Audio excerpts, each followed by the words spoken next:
Assalamualaikum warahmatullahi wabarakatuh. Perkenalkan kami dari kelompok 5 akan mereview jurnal dengan judul Akurasi Klinis Tes Diagnostik Cepat Antigen Cepat dengan Instrumen AGIRR-DTS untuk mengidentifikasi SARS-CoV-2. Tugas ini dibuat untuk memenuhi tugas mata kuliah mikrobiologi yang diampu oleh Bapak Muhammad Iqbal Vilayani. Ya, untuk sebelumnya, perkenalkan anggota kelompok kami. Yang pertama, Rosa Puspita Putri Pradani dengan NIM 12620820272. Kemudian ada Roldo Tuljannah dengan NIM 12620820273. Dan yang terakhir, Shalina Okta Adianika dengan NIM 1262082020074.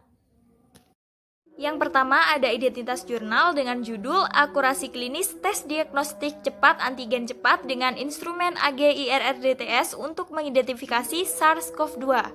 Volume atau ID jurnal, volume 2022 dan ID atau ID 9489067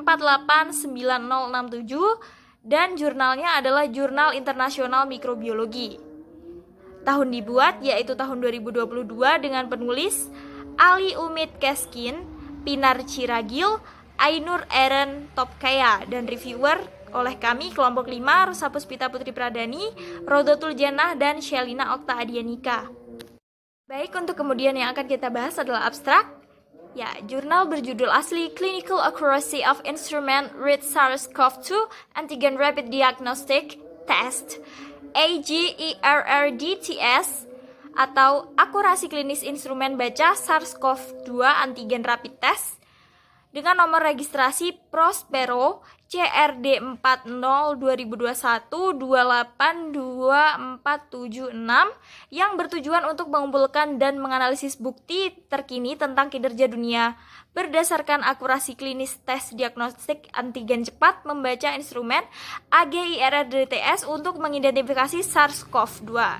Nah, penulis menggunakan daftar periksa Prisma dan mencari database seperti PubMed, Web of Science Core Collection, dan Find untuk publikasi yang mengevaluasikan keakuratan SARS-CoV-2 AGIRR-DTS per 30 September 2021 dan termasuk 40 klinis independen. Penelitian menghasilkan 48 set data AGIRR-DTS dengan 137,70 sampel.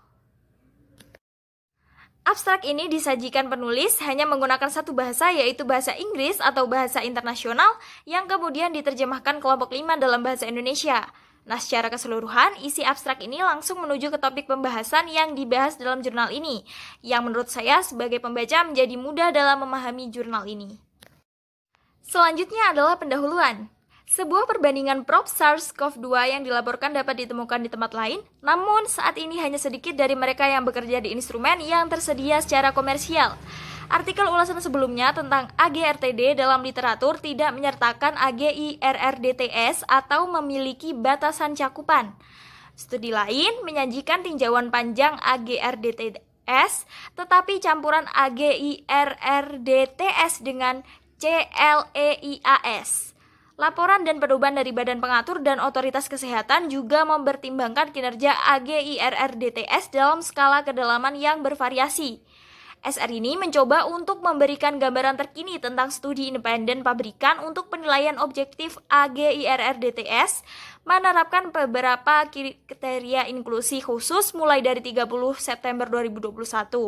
Nah, sejauh pengetahuan penulis, penelitian ini adalah tinjauan sistematis yang unik dalam literatur yang telah terkonsentrasi secara khusus pada AGIRR-DTS.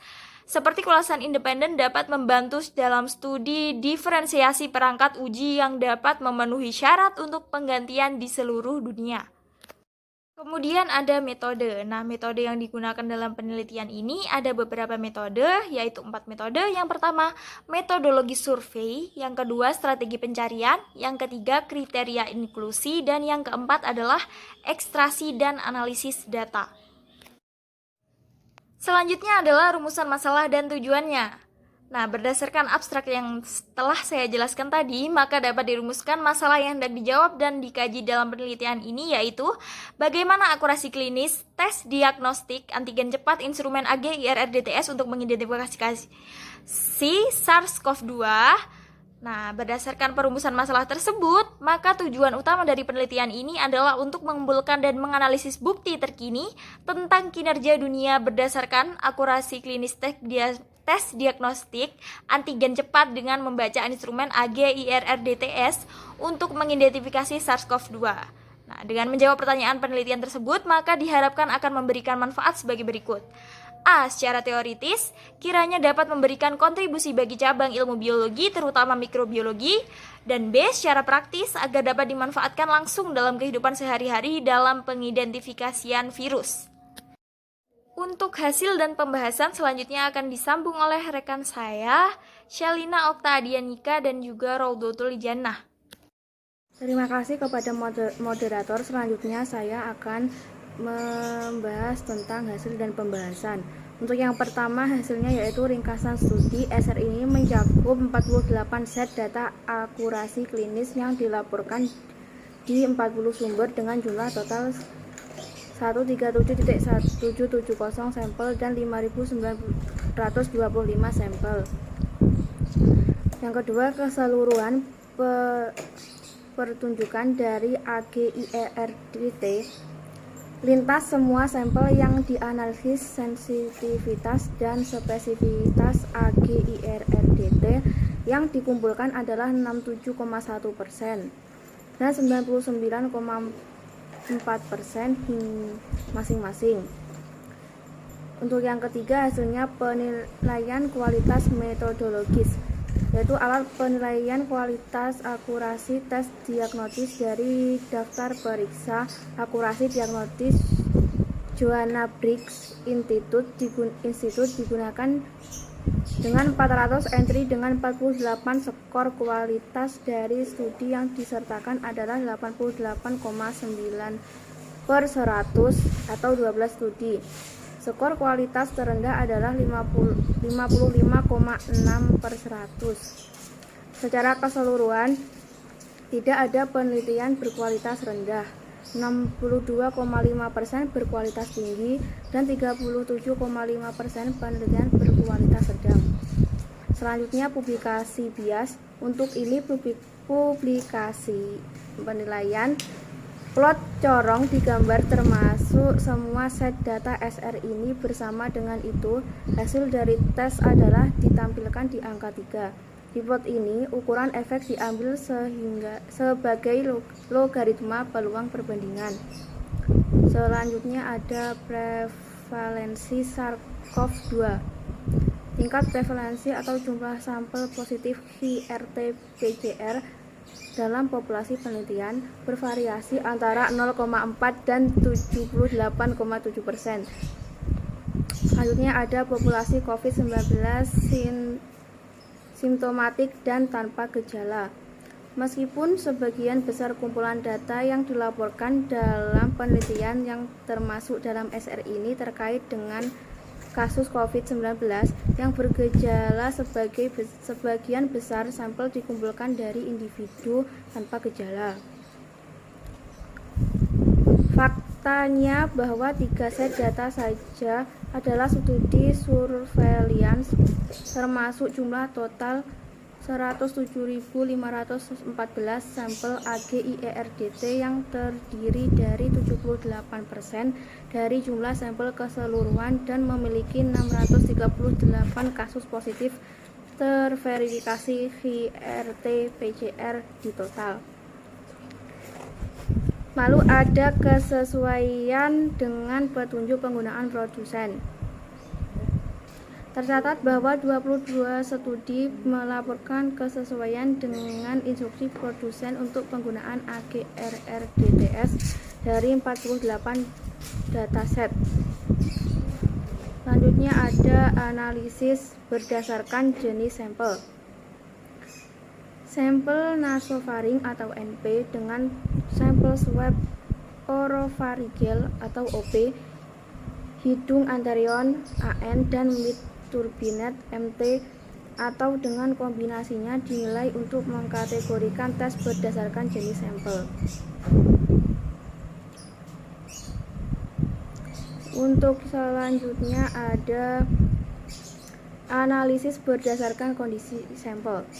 Nilai sensitivitas yang dikumpulkan dari AGIRR-DTS untuk sampel yang tidak segar dan segar adalah 66,9%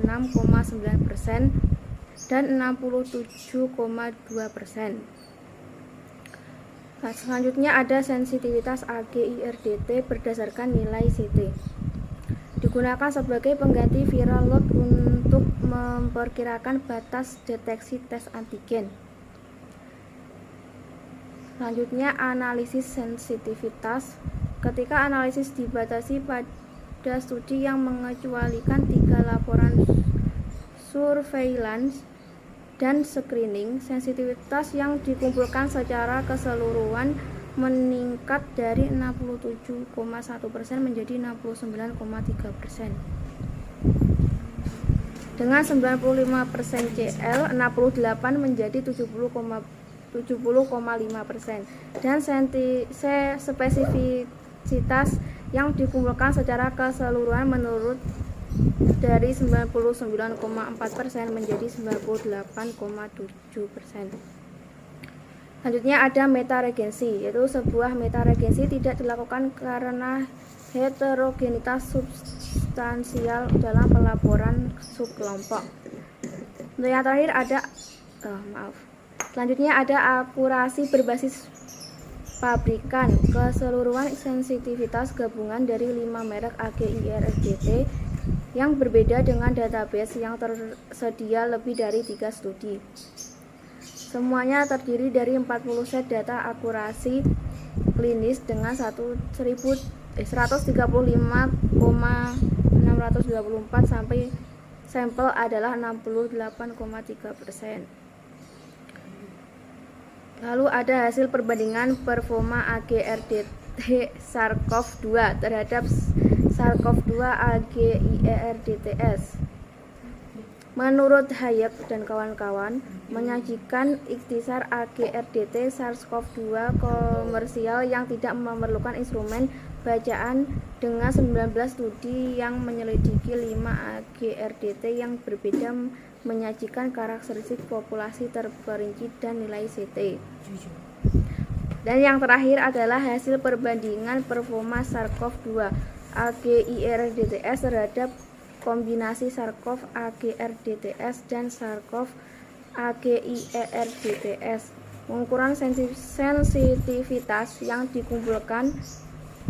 dilaporkan dari SR lain dibandingkan dengan sensitivitas yang dilaporkan dalam SR ini ketika kumpulan data dari para cetak dikeluarkan. Untuk lebih jelasnya bisa dilihat di tabel berikut. Terima kasih. Oke, baiklah, lanjut. Perkenalkan, nama saya Rododul. Di sini saya akan menjelaskan mengenai sebuah poin yang selanjutnya. Tapi ini masih dalam kategori hasil penelitian ya, yang sebelumnya telah dijelaskan oleh rekan kami yaitu Salina. Nah, pada hasil penelitian ini penulis juga menyantumkan beberapa contoh tabel sebagai hasil atau bukti dari penelitian yang telah dilakukan. Nah, pada tabel yang pertama, penulis menyisipkan beberapa diagram di sini. Nah, ini merupakan diagram hutan untuk petak hutan ya, petak hutan yang terkait dengan kesesuaian dari petunjuk penggunaan produsen dari 2 subkelompok studi instrumen baca cepat tes antigen diagnostik. Nah, hasil keseluruhan ini ditampilkan dalam bentuk tabel disertai dengan diagram, dan juga penulis menyantumkan beberapa macam referensi yang digunakan dalam penelitian. Kemudian, nah di sini kan tabelnya ada 2, ada yang A sama yang B. Untuk yang B ini kepotong. Ini diagram hutan yang berhubungan dengan jenis sampel yang digunakan dalam proses penelitian, di mana instrumennya menggunakan AGIRR-DTS. Kemudian tabel yang kedua ini tentang penulisan ini ya, kepekaan, kemudian tingkat CT dan juga informasi. Nah, ini dituangkan dalam bentuk tabel di mana isinya merupakan sensitivitas yang diambil dari 13 sampel untuk studi evaluasi kinerja dari AGIRR-DT yang berbeda terkait dengan 15 kasus untuk referensi QRT PCR dengan nilai CT-nya yaitu kurang dari 30. Nah, ini dibebaskan antara 29 sampai dengan 33 yang menghasilkan peningkatan nilai sensitivitas gabungan kelompok dari yang awalnya nilainya 0,73 menjadi 0,85. Nah, di sini ada beberapa sumber yang ditulis, jadi ini sangat relevan untuk hasil penelitian. Kemudian hasil penelitian yang ketiga juga masih sama, dirupakan dalam bentuk tabel dengan komposisi diagram di dalamnya. Nah, ini merupakan diagram hutan untuk 5 merek AG/IRR/DTS yang berbeda dengan rasio ODDS diagnostik gabungan dengan nomor DUR yaitu 353.09,95% CI yang banding 322.423 sampai dengan 386.688 dan tes untuk kesetaraan sensitivitas dan spesifisitas semuanya yang menunjukkan heterogenitas hasil dengan kumpulan data untuk AG/IRR/DT utama produsen yang tinggi. Jadi antara tabel yang satu dengan yang ketiga ini yaitu masih sama dengan disisipkannya berupa diagram sebagai bentuk penunjang hasil penelitian, jadi lebih relevan.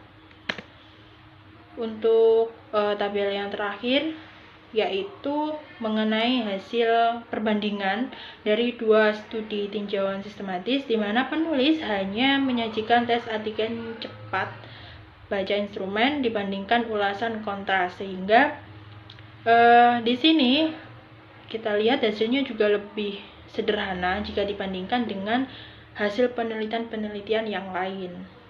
Nah, jumlah sampel positif di sini adalah tes yang dikonfirmasi oleh QRT PCR. Nah, setelah penulis melakukan eksperimen penelitian yang dituangkan dalam bentuk laporan penelitian, yaitu berupa jurnal ya, dari awal yaitu abstrak hingga hasil penelitian berupa pembahasan, maka dapat ditarik kesimpulan bahwasanya sebagian besar produsen AG/IRR/DT dapat menghasilkan yaitu namanya tes spesifisitas, di mana spesifitasnya ini nilainya tinggi akan tetapi sensitivitasnya itu rendah dan ada perbedaan yang signifikan dalam sensitivitas mereka yaitu antara 15% hingga 99%. Nah, sensitivitas ini yang lebih rendah dari merek AG/IRR/DTS tertentu dapat menjadi di atas di daerah prevalensi tinggi dengan frekuensi yang tinggi pengujian. Kesesuaian dengan instruksi pabrik untuk digunakan dalam prosedur pengujian meningkatkan akurasi pengujian ini. Nah, varian baru SARS-CoV-2 menjadi perhatian utama dan mereka harus dievaluasi dalam studi di masa mendatang. Nah, untuk jurnal penelitian ini yang kita review, ini memiliki kelebihan dan juga kekurangan dari segi penampilannya ya, baik itu dari penampilan umum maupun dari ulasan isinya. Nah, untuk kelebihan yang pertama, di sini jurnal mengulas isi atau pembahasan dengan lengkap. Tadi sudah dijelaskan bahwasanya isi dari jurnal tersebut tidak hanya berupa pembahasan dengan kata-kata, namun juga disertai dengan adanya diagram, kemudian gambar, dan juga ada tabel sebagai penguat dari hasil penelitian. Tidak hanya itu, di dalam jurnal juga dicantumkan beberapa referensi sebagai penguat dari sebagai sumber ya. Kemudian kelebihan yang kedua, ini jurnal tersebut mencantumkan beberapa macam istilah, di mana dengan adanya istilah tersebut maka orang awam akan semakin menjadi lebih tahu tentang istilah yang diberikan, tentang misalnya tadi ada RT-PCR, kemudian instrumen AG/IRR/DTS. Nah, itu kan sebagai pengetahuan yang baru bagi orang awam yang belum mengenal tentang istilah tersebut. Nah, kemudian kelebihan yang ketiga yaitu adanya daftar pustaka atau referensi yang cukup banyak. Nah, ini dapat dijadikan sebagai penguat dari hasil penelitian yang telah dilakukan, sehingga jurnal penelitian tersebut menjadi lebih relevan untuk dilakukan sebagai sumber acuan. Kemudian kelebihan yang keempat yaitu terdapat beberapa poin tambahan di luar sub pokok pembahasan. Nah, ini contohnya tadi ya, misalnya adanya tentang tambahan singkatan-singkatan, kemudian yang dirupakan bentuk diagram, tabel. Nah, ini kan menjadi poin lebih gitu, daripada harus mencantumkan hanya isi yang berupa tulisan-tulisan. Itu kan membuat pembaca tidak lebih menarik gitu kan. Nah, jadi ini disisipin hal seperti itu untuk menarik minat baca dari pembaca. Nah, oke, setelah kita membahas tentang kelebihan dari jurnal penelitian tersebut, sekarang yaitu pada poin subbab kekurangan. Nah, pastinya di samping kelebihan juga ada kekurangan yang dimiliki dari jurnal penelitian yang dilakukan oleh si penulis.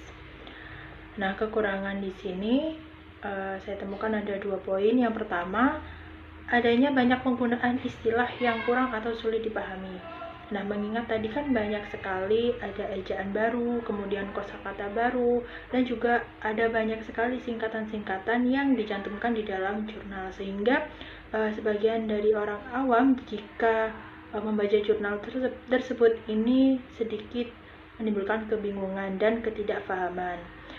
Kemudian kekurangan yang kedua yaitu adanya tambahan berupa nama ilmiah atau istilah-istilah dan singkatan yang membuat kata sebelum atau sesudahnya menjadi tidak nyambung. Nah, ini kan dengan adanya singkatan-singkatan tadi, sehingga orang ketika membaca dari awal hingga akhir ini, ketika dijeda oleh kata-kata yang sulit atau singkatan dan juga penafsiran lain yang agak susah untuk dimengerti, ini menimbulkan sehingga koneksi dari pernyataan awal dengan pernyataan akhir ini sulit untuk disambungkan, sehingga ini yang menyebabkan orang tersebut menjadi tidak paham dengan adanya istilah-istilah baru, dan ini juga akan memudarkan pemahaman mereka pastinya. Nah, itulah tadi sedikit ulasan atau review jurnal terkait dengan akurasi klinis tes diagnostik cepat antigen dengan instrumen AGIRR-DTS untuk mengidentifikasi SARS-CoV-2 oleh kelompok 5. Semoga dapat menambah wawasan bagi kita dan pastinya dapat dipahami dengan baik. Mohon maaf bila ada kesalahan baik disengaja maupun tidak dari kelompok 5. Terima kasih dan wassalamualaikum warahmatullahi wabarakatuh.